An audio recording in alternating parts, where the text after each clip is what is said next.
All right, folks, welcome to Gimme 5. Michael Sam in the news once again. Of course, the openly gay college football player who was drafted by the St. Louis Rams, made the first cut. But there was a report on him by ESPN, a female reporter. You will see it, and you judge if you think there was anything to apologize for, because ESPN, when they felt the pressure, when they felt the heat, they apologize, and you'll get to see that apology as well. So let's start at the beginning. Watch. The other big story with the Rams, they have roster cuts later today, 4 o'clock Eastern.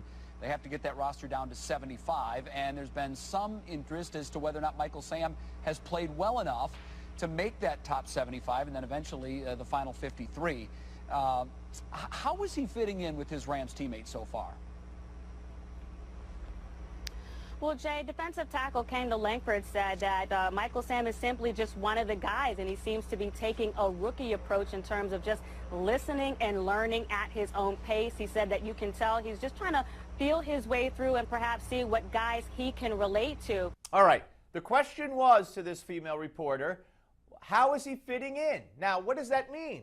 How is he fitting in? What, as a rookie? When there are so many other rookies? How is he fitting in, what, as a defensive lineman? No. How's he fitting in as a gay player? The only openly gay player in the NFL. That's obviously the question.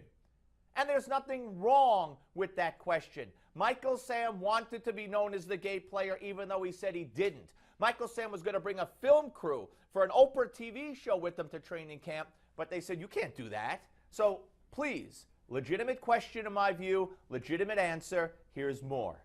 But another Rams defensive player told me that, quote, Sam is respecting our space, and that from his perspective, he seems to think that Michael Sam is waiting to kind of take a shower as not to make his teammates feel uncomfortable, while Langford and linebacker Alec Ogletree told me that they didn't know that specifically and also weren't tracking that. Okay, so a couple of players who she named said, you know, Michael Sam is staying out of the shower until we're finished. He doesn't want to invade our space. He's making sure we're comfortable. What's wrong with bringing that up? If a player said that, or if players are saying that, and it's an issue, why can't she report that? More. Now, while Langford told me, listen, I have not been in the shower at the same time as Michael Sam, he said that there definitely could be a million reasons as to why that is. He said he could be doing extra work on the practice field. He could be riding his bike. He could be doing extra cardio.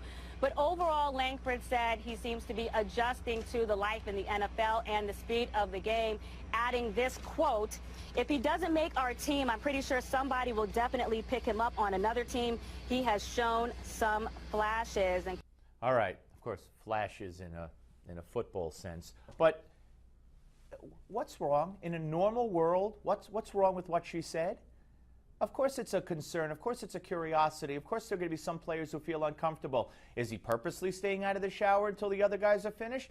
We didn't hear from Michael Sam, but we heard from other players who have noticed that he was. What's wrong with that? Well, apparently something is wrong with that. Let's put the apology up on the screen from ESPN.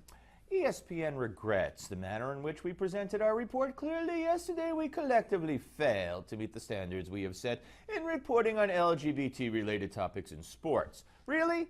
What are those standards that ESPN has set? What? You could tout him as a gay man. You could send a camera, as ESPN did, to his home for the draft, and then watch him and his boyfriend act as if they were putting wedding cake in their mouths and kissing on the lips. That's okay.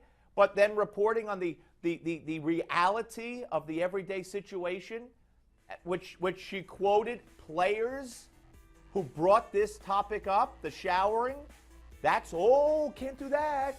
No. We're sorry. We should have run more wedding cake video. I mean, what kind of world are we living in? If you want to be the first openly gay player and you want to be there with your boyfriend and put the cake in each other's mouth and kiss each other, and that's all part of it, then why can't a player comment an ESPN report on what a player said regarding the shower situation? Stay tuned for your Newsmax Now update.